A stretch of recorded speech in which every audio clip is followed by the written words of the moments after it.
Welcome to Soapbox Heroes. My name is Tyrone Irvin. Look, we in a new environment. We in a room with a little more space. We had to air it out. We had to make sure things were right. I got somebody that I'm honored to have. Very, very, very talented man. When I say talented, it's oozing out of him. He walk in and it almost jump on you. Singer, artist, producer, all around good man. Tim NED. What's going on with you, Tim? What's good, brother? Thank you for having me, man. Absolutely, man. Look, a smile on my face. I've been a secret fan of yours for a while now. Oh yeah. What's up? Tim, let's start off like this. Where you from? I was born Fort Worth, Texas. Stayed there for a little bit, then went overseas to Athens, Greece. Lived in Turkey. Live in Italy. I was a military brat. My dad was in the military, so I've been pretty much everywhere. So when people ask me like where I'm from, it's like it's a whole gumbo pot. You know, I lived in Louisiana, Cali, and then came to Texas. It came to Texas. Yeah. Would you consider yourself Texan now? Are you a Texan? Oh yeah, I'm a Texan, bro. I've been there over 10 years, so yeah, I'm a full Texan. Yeah, Texan through and through. Yeah, for sure. Tim NED, what's your latest project? Latest project, Late Nights in London. Actually created the record when I was on tour in London, actually. We was out there for 7 days and recorded it within 7 days. Wait a minute. Hold on. You recorded an album in 7 days? It was EP, yeah. An EP in London. 7 days. Did you get some type of inspiration being in London? Man, it was just like first of all, we're in London. You know what I'm saying? It was my first time actually there too. So the environment was pretty, like, it was like hella dope. Like the culture out there was hella dope too. So like it gave me a different feeling, and it was only right, like, because everywhere we go, like each city, I bring all my equipment, right? And I was like just creating, and me and Derek. He was like, man, let's just create an EP. Let's create an album. I was like, cool. I'm already recording here already. So like I'm talking about recording in the hotel. So you record, producing and everything, bro. Like you all recording that, yeah. And you're producing in the hotel. What was your first passion? Producing? Yeah, producing. Yeah. Really? Yeah. So were you producing before you started? And see, you're really eclectic, so I don't want to say before you started rapping, before you started singing. Nah, producing was the first thing. I was just like, what really got me, it was, man, the Chronic album. Dr. Dre. That changed my life. What? Like, the first time I heard like the Chronic album, I was like, this is what I want to do. Because I was so like, I wanted to know how they actually did it. Like how they create the album. I was like that as a young kid too. Like how did they create this sound? I was always curious about that. I was that kid like right by the radio, like Saturday morning cleaning up. Yeah. I was right by the radio the whole time, like trying to figure out like how did they make that guitar sound like that? How did they get that sound like that? So I was always like curious about that. Yeah. So, yeah. Is that a good feeling to be able to hear something in your mind and actually make it happen? Man, and the thing about it, like, if I hear like a sound or I get inspired by something, I hear the whole record in my head. And it sounds kind of crazy, but I hear the whole, like, from beginning to the end. So like off top, I gotta slow my mind down to actually hear each element of each sound that I have, so I can recreate it in my mind, like on the keyboard. So you think a full beat, the full thing, and then you have to deconstruct your own thought. Yeah. Is that a skill? Brother? I don't even know. I really don't know. Like it happened when I was a young kid. Like I would hear, like I'd hear each sound like as an element, as a color. Right. So like I would visualize. Like I would key into, like, say, like it's a guitar part. I would key into that guitar part, and that's all I would hear. So then I would go back and replay it, and then go back and listen to the drums, replay it. That's how I learned how to make beats, just by like recreating what I heard. And then I started like dabbling into like my own melodies that I would just create, and I would just remember, okay, like I got to take each element I hear in my head and just play it. And put all that together. Put it all together, yeah. It sounds crazy, but like it's that's how it goes, bro. Like when people try to, like, how do you create like a track like that? I just hear it in my head, bro. Like it can go from like a sound I hear from a keyboard, or it can be like the lights I see, and that can inspire me to like, okay, I want to do a song like that, the way it feels. I want to give that same feeling to the record. So you can create something. You can create a listening experience. Oh yeah. Off of a visual. Off of visual, yeah. Because I see it. I see colors. Like when I so when you see the colors, you internalize it, and then it comes out as music. Right. Yeah. Man, this is crazy. Something. It's crazy to me because I the only colors I think about is what I see in front of me. Yeah. So that has to be some type of talent that goes into that. Let me ask you this: how would you classify yourself? Rapper, singer, all around artist, producer? How do you classify Tim Ned? As an artist. As an artist. Yeah, because like when I think about an artist, it stems from like being a producer and this overall the actual song and I guess the album too. I take it as an art form. So each element to me it equals as an artist. It equals as an artist. Yeah. Who do you look up to as an artist? Who is Tim Ned? Like, you know what? I love this person's music. Off top, man, Dr. Dre was like one of the first ones. Pharrell, the Neptunes, Kanye, the old Kanye. The college dropout, late registration Kanye, that type of Kanye. Yeah. Man, Stevie Wonder, James Brown, Otis Redding, Prince, Michael Jackson. It goes on. This man went from Dr. Dre to Otis Redding. Yeah, and each element that I mentioned, I try to incorporate that into my music. I try to give you that feel. Like I don't want to give you one type of genre. I want to give you everything that I grew up listening to, and what's like what's hot now too. Like I want to mix that into like a gumbo. You know what I'm saying? Yeah. So like each flavor that I like or I enjoy, I put that all into one. Yeah. As far as current times, do you find yourself trying to stay in with the times, or do you just kind of do what you want to do? What's your creative process when it comes to staying up? I get motivated by the things that I hear now. But I ultimately try to think about what it's going to sound like 5 to 10 years from now. So you think about the legacy of the song, the time, Wow, because you can go back and you can go back and listen to like a Earth, Wind and Fire song like right now, and it's still you have that same feeling, and it's still jam. So like, I want to create that feeling when I'm gone. Like you know what I'm saying, like years from now, like people can still like listen to it and it still sounds current right then that time. And that's something you think about as you're creating this artwork. Yeah, is you know what, I want this to last. Have you ever created something that you didn't like that you put out? No. No, I haven't, no. All right. In retrospect, what have you seen the most growth in your own career as you start to look back over, some of your prior projects and the maturation to where you are now? I would say as far as like my writing process, the stories that I can put in song form now, it can be more, I put it more personal now. So that way the audience can relate to it. It's not something that I'm just putting together like a song, like let's talk about this, let's talk about that. I try to make it more personal now, so it can be it can be a reflection of who I am, and I can invite the audience, like this is who I am, so they can get to know me. What I'm saying? So like do you find that people gravitate more to an authentic Tim Ned? Yeah, for sure.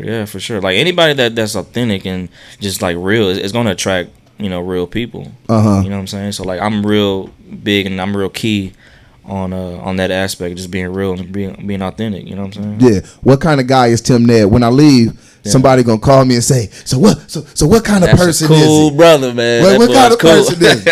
Cool brother, man. Down to earth, man. I enjoy people. I enjoy time. That's one thing that I cherish the most is time. Like, you know what I'm saying? It's like, it ain't got to be like, as far as like physical gifts, it's like just time. Like, spend time with you, man. That's the one thing that I enjoy. Do you enjoy producing tracks for yourself more than others?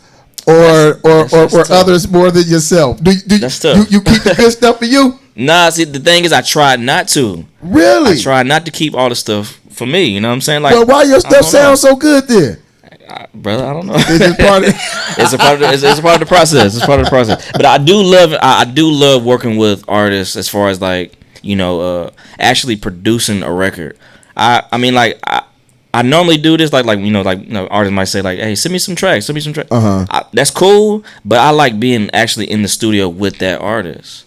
You know what I'm saying? Because the thing is, like, at the end of the day, the song, like, I want you to love the song. I don't want to leave the session without, oh, it was cool, I liked it, cool. No, then we need to scratch that record then, because I want you to love the record. Because if you don't love the record, you're gonna be the one that's performing it, talking about it. So like, you have to have a passion for that record. Yeah. So yeah. Being in the studio with the person, is there a vibe or something that you get? It's a whole different energy, man. It's a different energy. It can be like, we can be in the studio for like an hour, just conversating, just talking. You know what I'm saying?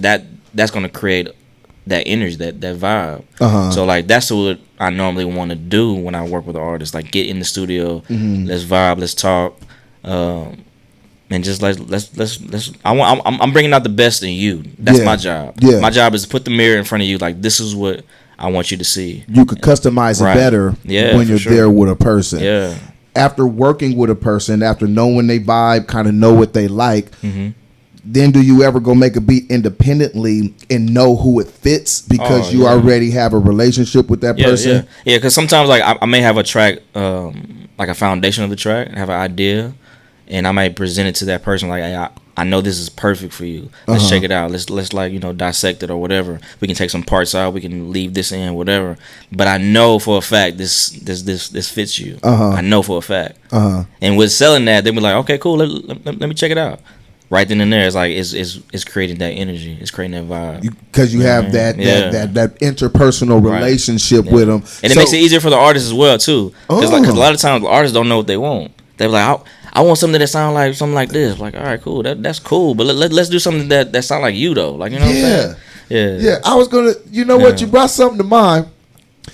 As an artist, I wouldn't want to say, I don't know if I would be ashamed or to say, you know what, Tim, I want you to make me a beat that sound like K-Tron's beat. I get that all the time, bro. You get that all the time? And I'll be like, nah, let's do something like, I see where you want to go with that, but let's go somewhere else. Let's have that same energy, but like let's make something that's for you though. You know what I mean? Something for you. Yeah. Is there a signature sound that you have?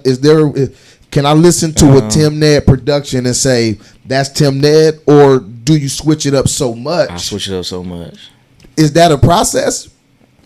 It's just a feeling, man. It's just a feeling, yeah. Because to me, I've seen people make beats and it seems like they'll learn certain keys, certain fallback patterns and stuff. So you stay away from that? I try to stay away from it. I want every record to be different. I wanted to make it like, damn, Tim did that? Yeah, shit. Okay. He did that too? Because I get that a lot now. Because like on the label, like we have other artists on the label, and I produce for them as well too. Some of the records, and like you wouldn't tell like just based off the sound like I did it, but I want that because I like, man, I'm back in the day, like I like looking at the book. I like going and she like, okay, he did that. Yeah. So like I'm a real big on that. You know what I'm saying? So like I want each record to sound like somebody else did it. Yeah, but the dope part is if you tear open that label and you read that packaging. Damn, Tim did that? Damn, he did that too? Okay. Damn. Man, that's great. Yeah. Travels, where have you been with music? Man, Japan, the Netherlands, Amsterdam, New Jersey, New York, Cali, Denver. That's just a few places. Atlanta, just a few places, just a few spots. You know what I'm saying? A few spots. Yeah, what's that? K-Tron, what's that guy that I've been everywhere, man? Yeah, I've been everywhere. Out of all those places, which place do you think received you the best? Oh man, that's a good question. Cause like everywhere I would go, like they would take in it like real well. Like I would say Japan was probably like the best and surprising place that I would ever think like they would accept like hip hop. They are real big on hip hop, bro. Like the Houston culture out there, LA culture. They know like all the Lil Kiki records. Really? Screw records. They know all that, bro. Like we came across like 84, like somebody was sitting on 84s, bro. In Japan. With like with Texas plates. What? No lie, bro. Like did no that lie. blow your like, mind? It blew my mind. You know what I'm saying? I'm sitting like that. We all the way we across the sea. You know what I'm saying?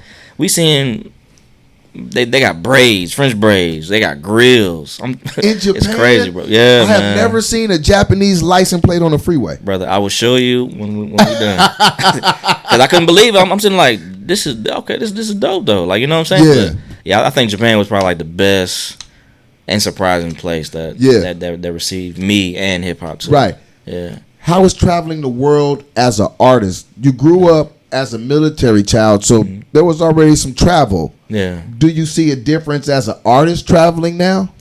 I think so. It could be a challenge too, because you know a lot of they don't know who I am from nothing. So that itself, like just performing in front of people that I have no idea, like they don't know who I am, and they perceive it by the time like I'm done with the first song, they are like tapped in, you know. They so tapped like in. they you know they already tapped in. So I think, you know, just with that being said, it's hella different. It's hella different. Yeah. What was your first, in your opinion, breakthrough? Were you like, you know what, I'm dope at this. This is what I'm gonna be doing. Man, when I was in high school, bro.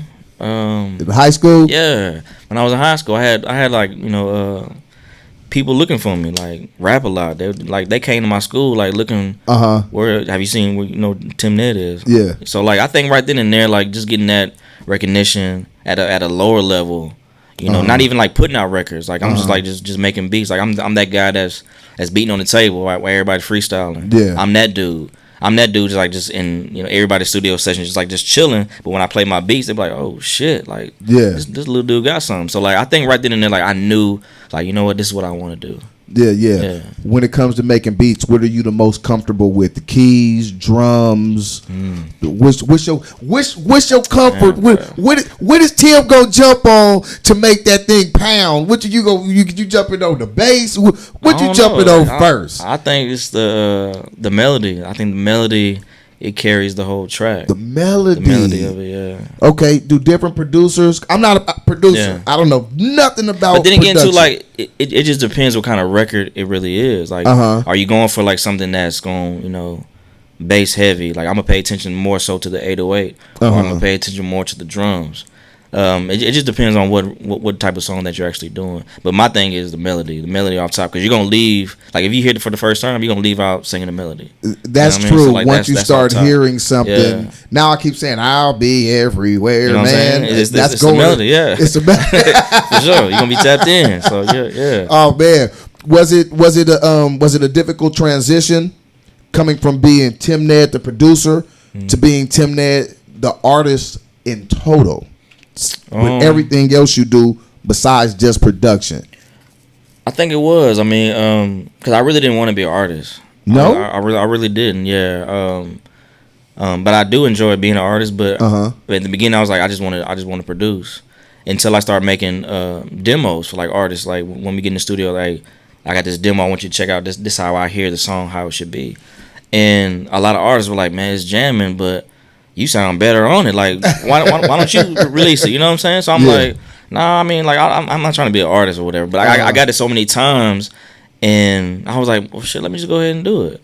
Where was that song? Where was the first one? The first song where you just broke out that cocoon and said, you know what, I'm rapping. Was Chuck Taylor's. I did a record called Chuck Taylor's, and when I did it, wasn't expecting, you know, like the reaction from it, but it like took off. I'm like, okay, maybe I do got something as an artist. Like, you know, maybe I do have something to say. Yeah. How do you feel about artistry, producers, singers, people who's trying to come up right here in Houston?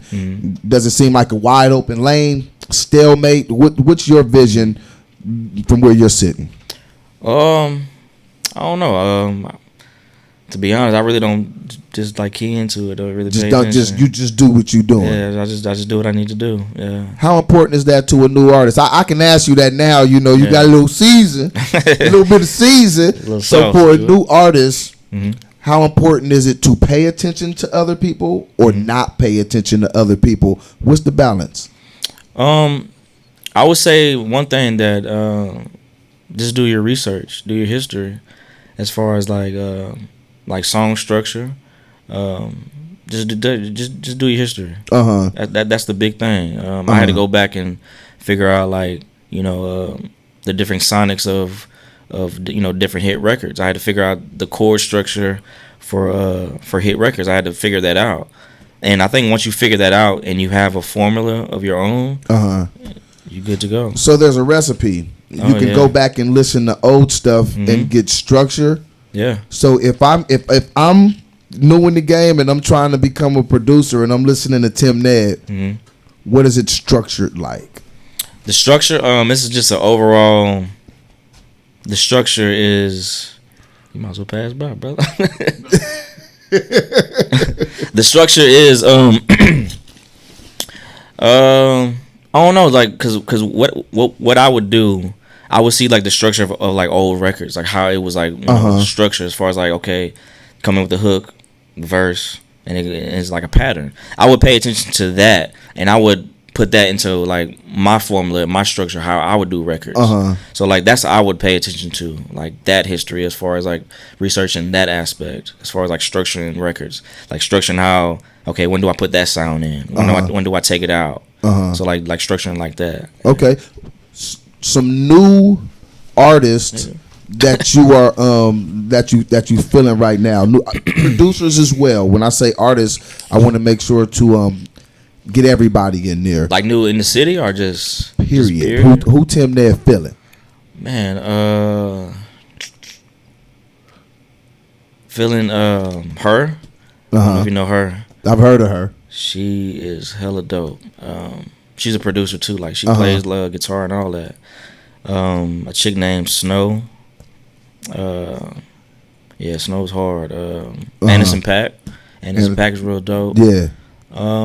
See, like, if you notice, I'm naming like I'm not naming none like rap shit. Yeah. So I've been listening to a lot of R&B, a lot of soul music too. So yeah, that's what I've been tapping into lately. Is there a certain kind of music that you listen to before you start creating? Do you listen to more soul music or now, just whatever? So now, like, I'm working on this new project. I'm listening to a lot of like the Motown era. Really? Yeah. So this next project that I'm doing, man, it's big. It's insane, bro. It's insane. Yeah. So like that's what I've just been like really keying into. Motown era. Well, come on. Yeah. Are you sampling? You get styles? No samples. No samples. All playing. Okay. Yeah. So what is the inspiration you draw from the Motown era? It just around that time, music felt good, bro. Like it just felt so good. You know what I'm saying? So like, no matter, how you're feeling in that certain time, if you put on like any Motown record, you gonna instantly like, man, you gonna tap into that time. Yeah. You gonna forget about what's going on that day. Yeah. All that. You know what I'm saying? So like, that's what I want to capture when I'm doing while I'm working on this new project. If the world expires, new people come to the world, and they could find one Tim Ned song. Man, that's tough. What song would you want that to be? Because they're going to have to carry this out. This is going to be the start of new music. So if they could, just one. And I'm asking you a tough question on purpose because I know you feel like this. How you going to make me pick one song? But one song. I really don't think I created it yet. You haven't created it yet? I haven't created it yet, yeah. Okay, so you're always thinking of the next best thing. Yeah. So you don't celebrate old victories? Nah, not too much. Why not? It's old victories. Does it hinder you from new ones? I don't look to the past. If I look to the past, it's I'm being inspired by an old record, but yeah, you gotta look forward, bro. Okay. See, Tim found a way around my answer. I did. So when you do get that's that good one, PR work right there. That was great because I really don't even have a return for it. You know what I mean? And I'm good at the return. And that record is coming though. But it's coming. I do feel it's coming. The reason why I say that because like I said earlier, I'm trying to tap into a lot of personal stuff that I'm going through too. So I know that record is coming. And I'm recording more. I'm writing a lot more too. So you know, yeah, I know the record's coming. You been recording lately? Yeah, for sure. You been in the studio? I try to record every day. Yeah. Really? Yeah, I do at least 5 to 6 beats a day. 5 or 6 beats a day. Out of them 5 or 6 a day, how many of them do you think are just like the ones? Do you complete it if you don't feel like it's the one? Some of them are just like ideas, and I go back to them. I got a real bad habit of deleting tracks. Real bad, yeah. My manager hates it, bro. Like I can be in the studio like creating something, and I can just like, nah, I'll delete it. So my thing now is I'm not deleting anything. Regardless if I think it's a bad idea, somebody else might think it's a dope idea. Yeah, as an artist, is that a fine balance of what you like and what other people like? Yeah, that is a fine balance. Prime example, my record Cool Casual Sexy. I was about to delete this record. This record was for somebody else. Cool Casual Sexy. Yeah, it was for somebody else. You was gonna delete that? I was gonna delete the record, bro. Bro, I don't want to admit that. It took me a long time to admit it, but I was like, I was about to delete it. Yeah, I was about to delete it. Well, that would have been a mistake. Oh yeah, cool, top, Casual Sexy. yeah. Cool. And the thing too, like it was a good mistake that I didn't give it away. Because I was about to give it away because I really wasn't feeling the record. I was like, nah, I'm not going that way. Yeah, what I'm doing. But my manager's like, man, don't delete it. Trust me. I'm like, all right, cool. I'm just gonna keep it to the side. So mind you, we released that record I think last year. The record this year is maybe like 6 or 7 years old. Wow. Yeah. Wow. Yeah. And does that say something to a song being timeless? That's what I try to create, timeless recorurs. And that's what you got with that. I wouldn't have been able to listen to that and know that it was 7 years ago. And that's the thing about being timeless is you can put that out in 10 years from now, and I would imagine it'll have the same kind of effect that it has now. Yeah.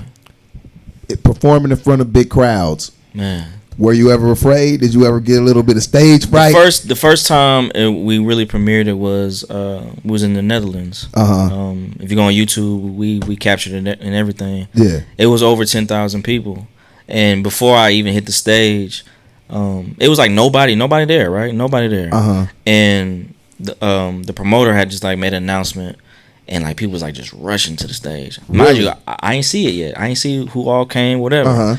So Derek, he had came backstage like, dude, okay, I need you to calm down. I was like, what's going on? He's like, dude, right, I'm not uncalm yet. He said, just look outside right quick. So I looked out there. It was a gang of people, bro. I'm just like, oh shit, I've never like performed to like in front of like 10,000 people, especially a new record. Like they don't know who I am. You know what I'm saying? By the time the first drop beat, it was a rap. Okay. It was a rap. Yeah. And while I'm performing it, I'm kind of like outside my body. Like I'm sitting there like performing. I'm seeing each person like just like dead looking in my eye. Yeah. Dancing. I'm like, this shit is fucking crazy. Yeah. It's crazy. I'm like, I'm getting goosebumps now just like thinking about like going back to like 10,000 people. 10,000 people. Bro. 10,000 people. How do you can feel the energy, dog? You can feel the energy. It's super crazy. You talking about people that don't know English, man. They don't know who I am. But by the end of it, that next day, I'm still like, really not like deep into it. That next day, we like walking the streets, being tourists, whatever. People running to take pictures of me, bro. I'm like, this is crazy. Wow, crazy though. Wow, that stage presence. Yeah. You say you go somewhere else. Does that happen automatically as soon as the song come on, or sometimes do it take a little while before you to even gravitate? Even to this day, I get nervous for every show. Is that a good thing? Every show. I don't know if it's a good thing or a bad thing, but as soon as I step on the stage, I hear that first sound. It's a rap. It's a rap. Game time. It's a rap. Yeah, it's a rap. Were you born to do this? I guess so. You guess? I guess so. Yeah, I guess so. Tim, man, look, I know you said that you're in the studio cooking up right now, and you mentioned gumbo a few times. So, what is the project? Is it going to be a gumbo? Is it going to be heavy on the R&B type of side, the soul side, the rap side? What we looking at? For my solo, I think it's going to be like more soul. More singing, like I said, it's gonna be like that Motown era. I can't wait to hear it. In a sense, like I'm gonna put like a little, you know, like a little rap into it, like a little hip hop, because I'm a hip hop kid, so I can't like, you know, escape that. Yeah. So it's gonna be, you know, different elements in there, like you'll hear it. But like the overall feeling and the energy, that's where I'm getting it from Motown. Yeah. If you could get a feature from somebody, who are the people that you, if you could just point. For real, bro. For real. Off top. That's monumental. Is it because he's a producer and he's an, well, see, I want to say a producer and an artist, but can't we just call it an artist in general? That's what I'm saying. Yeah. But so for real. Off top, man. Off top. Absolutely. Hey, Tim, look, man, it was nice sitting down, chopping it up with you. Yeah, pleasure, bro. We gonna do something a little bit different. I was like, man, I wonder if Tim would just give us a song, just something dope. Yeah, we can do that. Just something dope. We can do that, bro. All right, look, before we do that, let's let the people know where to go find you, keep up with you, where to, you know, go buy everything. Yeah, loudmusic.com. You can find everything there. Instagram is official Tim NED. Man, you can pretty much like just Google Tim NED. All music outlets is the T!M!NED. So yeah, that's what it is. That's dope. One more thing. Yeah. That the I got a tape with it was a flash drive in a tape. Yeah. I have to admit, man, that was one of the dopest things that I have ever seen as far as promotion. All credit goes to Derek McKinney, man. Yeah, Derek McKinney, CEO of Loud Music. Dope guy. Came to me with ideas of what you think. I was like, what you mean of what I think? Hell yeah. That was hell dope. Yeah, let's do it. And then like we get that same reaction from everybody. Like when we give it to them, like they think it's a cassette tape. When they flip it, like, oh shit. Yeah. That's dope. That's dope. Yeah. That's dope. Look, I know somebody's gonna ask me, Tyrone, how can I collab with him? Man, what would be that process? Hit me up. Hit him up. Hit me up. DM me. I'm available. I probably got tracks right now on my laptop for you right now, so yeah, I'm ready. All right, y'all. Yeah, look, we're going to go ahead and switch it up. We're going to be right back. Don't go nowhere. Don't go nowhere. You about to see something you want to see, hear something you want to hear. Tim with an exclamation. Yeah. Absolutely. We'll be right back.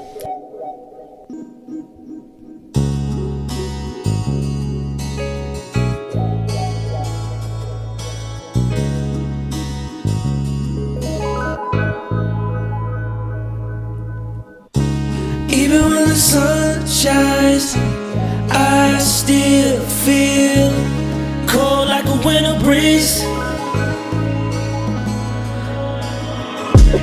Even when the sun shines, I still feel cold like a winter breeze. Yeah, I gotta look away, I gotta stay away. Hey, I gotta learn to find my way. We were hot like fire, but now we cold like a winter breeze. The lights off of desires, the doors locked, throw away the keys. What happened to this love? It up and left, had enough. There was good times, it was rough times, it was bad times. We got out of line, the vision got lost. Tell me where we go from here. The vision got lost. It seems so far from here. Even when the sun shines, I still feel cold like a winter breeze. Yeah, I gotta look away, I gotta stay away. Hey, I gotta learn to find my way. I feel like I'm falling down on that mountain top. I keep drinking and trying to numb it down. It feels like a dream to me, a nightmare I don't wanna see. Like a fairy tale I can't believe. We pushed each other so much we had to retreat. The vision got lost. Tell me where we go from here. The vision got lost. It seems so far from here.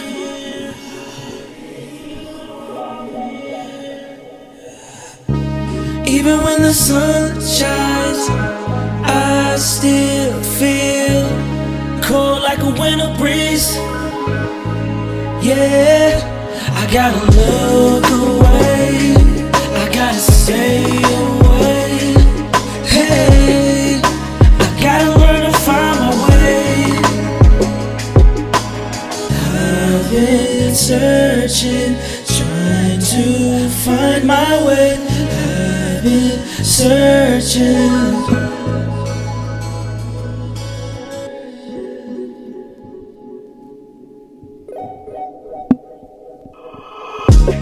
Even when the sun shines, I still feel cold like a winter breeze.